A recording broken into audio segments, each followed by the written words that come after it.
আসসালামু আলাইকুম ওয়া রাহমাতুল্লাহি ওয়া বারাকাতুহু। বিসমিল্লাহ ওয়াল হামদুলিল্লাহ ওয়াস সালাতু ওয়াস সালামু আলা রাসূলিল্লাহ ওয়া বা'দ। বিপদ আপদ মহান আল্লাহর পক্ষ থেকে পরীক্ষা। বন্যা জলোচ্ছ্বাসের মাধ্যমেও মহান আল্লাহ তার বান্দাদের পরীক্ষা করে থাকেন। মহাগ্রন্থ আল কোরআনে এভাবে ইরশাদ হচ্ছে, নিশ্চয়ই আমি তোমাদের ভয় ক্ষুধা ও ধনসম্পদ ফল ফসলের ক্ষয়ক্ষতি দিয়ে পরীক্ষা করব। হে রাসূল, আপনি ধৈর্যশীলদের শুভ সংবাদ প্রদান করুন। সূরা বাকারা আয়াত ১৫৫। বন্যা জলোচ্ছ্বাসে মানুষের ভয়ভীতি কাজ করে। মানুষ খাবার ও বিশুদ্ধ পানির সংকটে পড়ে। তাদের ধনসম্পদ ও ফসল ফলাদিও নষ্ট হয়ে যায়। এই পরিস্থিতিতে ঈমানদার হিসেবে আমাদের করণীয়কেও জানবো আজকের এই পর্বে ইনশাআল্লাহ তাআলা।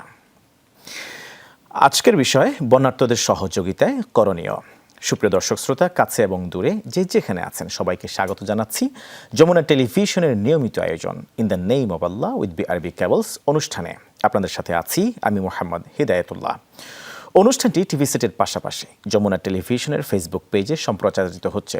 দর্শক, আপনারাও যোগ দিতে পারেন আমাদের সাথে এই অনুষ্ঠানে। সরাসরি ফোন করুন 02-98-240-52 এই নাম্বারে। অতিথি হিসেবে আজ আমাদের সাথে গুরুত্বপূর্ণ এই আলোচনায় যুক্ত হচ্ছেন চট্টগ্রাম বিশ্ববিদ্যালয়ের আরবি বিভাগের সুযোগ্য অধ্যাপক ফজিলাতুল উস্তাজ প্রফেসর ডক্টর গিয়াসউদ্দিন তালুকদার হাফিজাহুল্লাহ। আসসালামু আলাইকুম ওয়া রাহমাতুল্লাহ। عليكم السلام ورحمة الله وبركاته. أهلا وسهلا مرحبا بكم. شكرا لك يا أستاذ الكرام الكريم. আমরা যে বিষয়টি নিয়ে আমরা আজকে আপনাকে আমরা স্মরণ করেছি, কষ্ট দিচ্ছি, সেই বিষয়টি হচ্ছে, আপনি নিশ্চয়ই জানেন দেশের প্রায় 2 কোটি মানুষ এখনো পর্যন্ত পানি বন্দী আছে। আকস্মিকভাবে হঠাৎ করে এই পানি আমাদের জীবনযাত্রার মানকে অনেকটাই ব্যাহত করে দিয়েছে। প্রায়শই আমরা দেখে থাকি কিছুদিন পর পরে এরকম কিছু প্রাকৃতিক দুর্যোগ আসতে দেখা যায়। মূলত প্রথমে আপনার কাছ থেকে যে বিষয়টি ক্লিয়ার হতে চাই সেটি হচ্ছে, এই প্রাকৃতিক দুর্যোগ বন্যা সহকারে এই দুর্যোগগুলি কেন আসে, কি বার্তা বহন করে, একটু যদি সংক্ষেপে বলতেন। ধন্যবাদ আপনাকে, সম্মানিত সঞ্চালক মহোদয়, চমৎকার করেছেন আপনি। আমরা আসলে খুব কঠিন সময় পার করছি। আমাদের প্রায় 3-4 দিন ধরে প্রবল বৃষ্টি এবং বিশেষ করে উজান দেশ আমাদের ওখান থেকে প্রবল পানি আসার কারণে যে বন্যা এবং যে প্লাবনে ভাসছে মানুষ এবং অসংখ্য মানুষ পানিবন্দী হয়ে আছে এবং একটা মানবিক বিপর্যয়ের মতো একটি পরিস্থিতি সৃষ্টি হয়েছে। আল্লাহ পাক সুবহানাহু ওয়া তাআলা আমাদের সকলকে তাদের পাশে দাঁড়ানোর সুযোগ দিন, আমিন। তো এই যে প্রাকৃতিক দুর্যোগ নানা কারণে হয়ে থাকে। প্রথম যেটা আপনি বললেন যে আল্লাহ সুবহানাহু ওয়া তাআলা ইরশাদ করছেন, যহরাল ফাসাদ ফিল বাররি ওয়াল বাহর, জলস্তরে বিপর্যয় বিমা কাসাবাত আইদিন নাস, তোমরাই দাঁড়িয়েছো। এটি আল্লাহ তাআলার পাপাচার, অনাচার এবং আল্লাহ তাআলার হুকুম বিধি লঙ্ঘনের কারণে হয়। আবার কিছু আমাদের মানব সৃষ্ট সংকট, আমরা নিজেরাই ম্যান মেড ক্রাইসিস, যেমন আমরা পাহাড় উজাড় করছি, আমরা নানা গাছপালা সব ধ্বংস করছি, এই কারণে হয়ে থাকে। সুতরাং যেগুলো মুসিবত, এটি আল্লাহ তাআলা পারমিশন ছাড়াই আসে না, অবশ্যই আল্লাহ তাআলার হুকুমে সেটি হয়। ওমা আসাবাকুম মিন মুসিবাহ, আল্লাহ তাআলা তোমাদের কাছে যা মুসিবত আসে সেটি কিন্তু আমার হুকুমে সেটি হয়ে থাকে। তো এই যে প্রাকৃতিক বিপর্যয় বা এই সমস্ত মুসিবত, এগুলোর মাধ্যমে আল্লাহ পাক সুবহানাহু ওয়া তাআলা আমাদের পরীক্ষা করে, যেটা আপনি বললেন, ওয়ালানাবলুওয়ান্নাকুম বিশাইইন মিনাল খাউফি ওয়াল জু'। আল্লাহ তাআলা বলছেন, আমি তোমাদেরকে ভয় ভীতি এবং ক্ষুধা দারিদ্র, প্রাকৃতিক বিপর্যয় এবং আপনজনদের মৃত্যু এবং শস্যহানি, অর্থাৎ ক্ষেত খামার এগুলো নষ্ট হয়ে যাওয়া, অর্থাৎ প্রাকৃতিক নানাবিধ উপায়ে আমি তোমাদের পরীক্ষা করবো। যারা এই পরীক্ষায় ধৈর্য ধারণ করবে, সহিষ্ণুতা অবলম্বন করবে, তাদেরকে আপনি শুভ সংবাদ দিন এবং তাদেরকে আপনি সুসংবাদ দিন। এবং হাদিসও আছে, নবী করিম সাল্লাল্লাহু আলাইহি ওয়াসাল্লাম আমাদেরকে সতর্ক করেছেন, ইযা ফাআলা উম্মতি 15 খাসলা, অনেক লম্বা হাদিস, যে আমার উম্মতদের মধ্যে যদি এই ধরনের 15টি অন্যায় দেখা দেয়, তাহলে সেখানে এমন ভাবে আযাব আসবে, যেভাবে একটি জব মালা বা যেভাবে একটি কি বলা হয়, একটি গাঁথুনিকে সুতো কেটে দিলে যেমন দানা একটির পর একটি পড়ে, ঠিক তেমনি ভাবে সেখানে ভূমিধস থেকে শুরু করে ভূকম্পন এবং নানাবিধ আযাব সেখানে আসতে থাকে।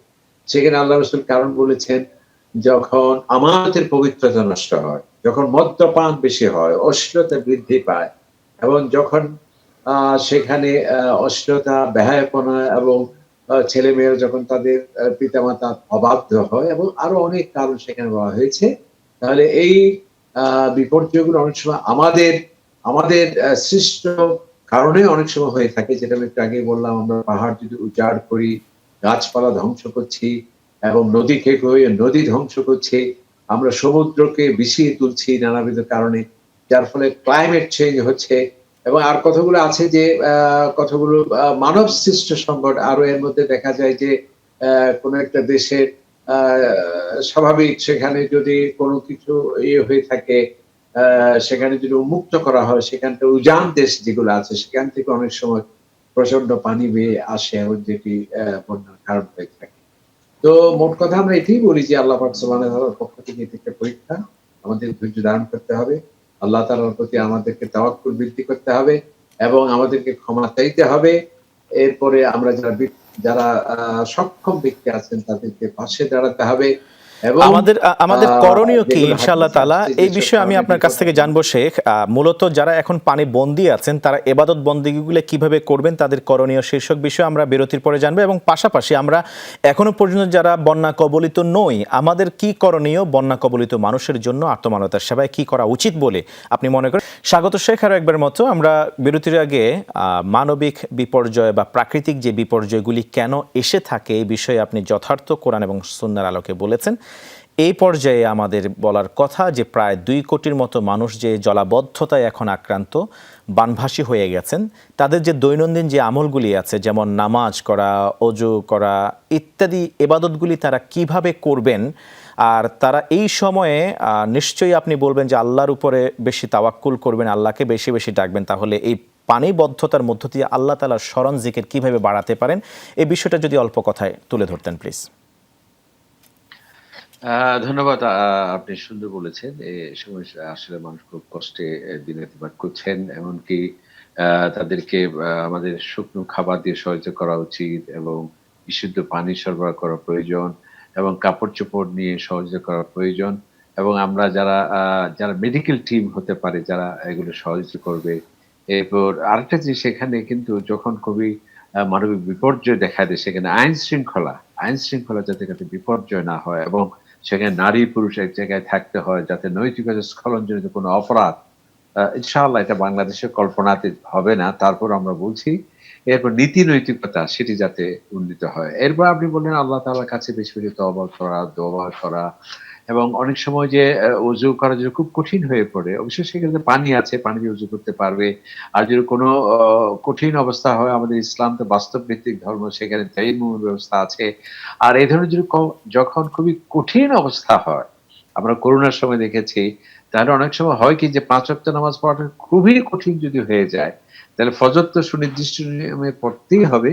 তাহলে জোহর বা আসর কিন্তু এখানেও উলামায়ে কেরাম ফতোয়া দিয়েছেন, প্রাকৃতিক বিপর্যয়ের সময় তারা জোহরের সাথে আসর বা আসরের সাথে জোহর, এশার সাথে মাগরিব বা মাগরিবের সাথে এশা, এই জিনিসটা কিন্তু করা যায়।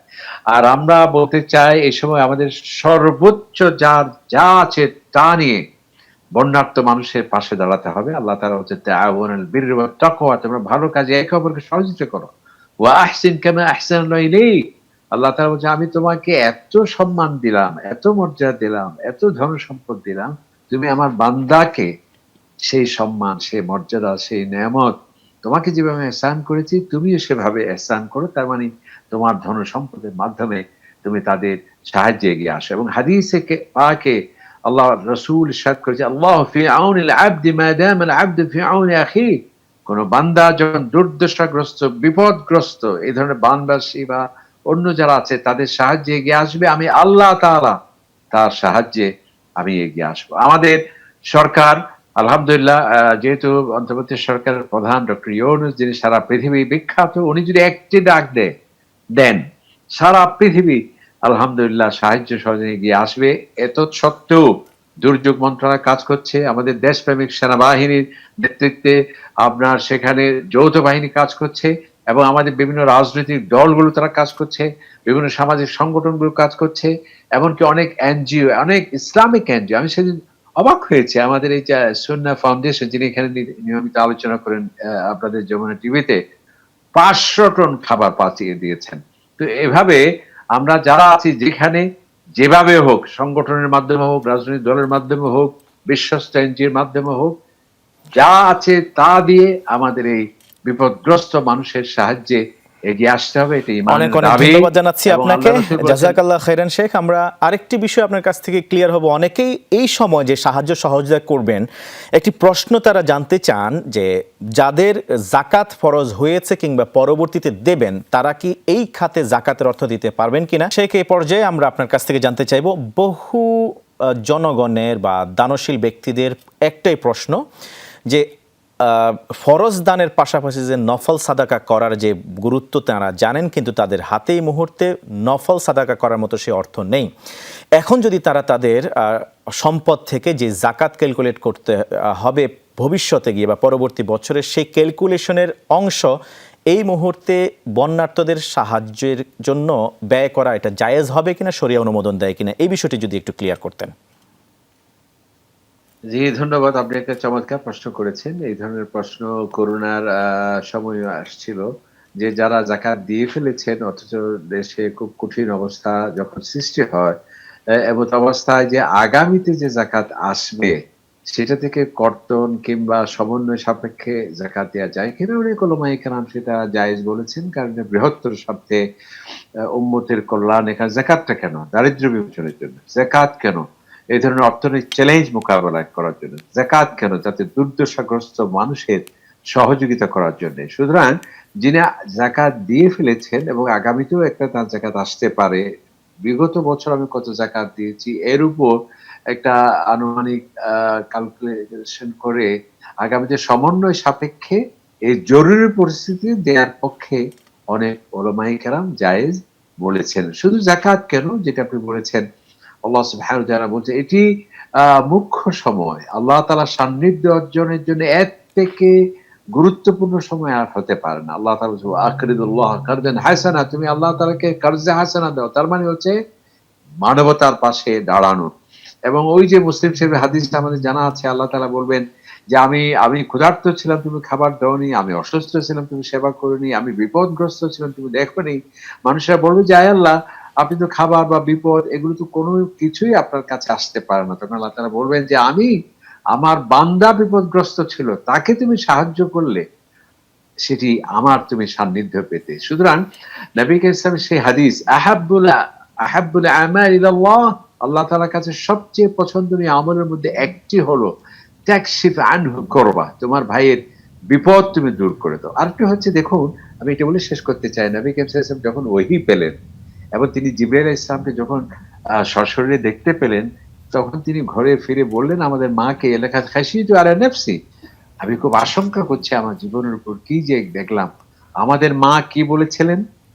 আজকের ঘটনার মধ্যে সেটি শিক্ষা, কাল্লা ওয়াল্লাহি মা ইউখজিকা আল্লাহু আবাদা, আল্লাহ তাআলা কখনো জি আপনার অকল্যাণ করতে পারেন না। কারণ কি? জি ইন্নাকা লাতাসিলুর রাহিম, জি। আপনি রক্তের সম্পর্ক সেটি সমন্বয় করেন, ওয়া তাহমিলুল কাল, দুস্থ অনেক মানুষের অনেক সহযোগিতা ধন্যবাদ করেন, জানাচ্ছি ওয়া শেখ। তাকসিবুল মাদুম, নিঃস্ব মানুষের পাশে। জাযাকাল্লাহ খাইরান। আমরা খুবই চমৎকার আলোচনা শুনছিলাম আপনার কাছ থেকে। আল্লাহ তাআলা আপনাকে উত্তম জাযা দিন। এখনই তো সময় আখিরাতের জন্য বিনিয়োগ করার। মানুষের বিপদে এগিয়ে এসে তার জন্য খরচ করাকে আল্লাহ তাআলা বিনিয়োগ হিসেবে আখ্যায়িত করেছেন কোরআনে, যা তিনি বহু গুণে ফেরত দেওয়ার ওয়াদাও করেছেন। আল্লাহ তাআলা ইরশাদ করছেন, আর সালাত কায়েম করো, জাকাত আদায় করো, আল্লাহকে উত্তম ঋণ দাও, আর তোমরা নিজেদের জন্য মঙ্গলজনক যা কিছু আগে পরকালের জন্য পাঠাবে, তোমরা তা আল্লাহর কাছে প্রতিদান হিসেবে পাবে উৎকৃষ্টতর ও মহত্তম রূপে। আর তোমরা আল্লাহর কাছে ক্ষমা চাও, নিশ্চয়ই আল্লাহ অতি ক্ষমাশীল পরম দয়ালু। সূরা বাকারা আয়াত 245। আসুন আমরা প্রত্যেকেই যার যা সামর্থ্য আছে সেই অনুযায়ী বন্যার্থদের পাশে এসে দাঁড়াই, জাতিকে এই মহা বিপদ থেকে রক্ষা করতে নিজেদের গুনাহের জন্য বেশি বেশি তওবা করি। আজ এ পর্যন্তই। প্রিয় দর্শক শ্রোতা, in the name of Allah with আরবি কেবলস অনুষ্ঠানের পরবর্তী পর্ব দেখার উদাত্ত আহ্বান জানিয়ে আজকের মতো এখানে শেষ করছি। ওয়াসসালামু আলাইকুম ওয়া রাহমাতুল্লাহি ওয়া বারাকাতুহু।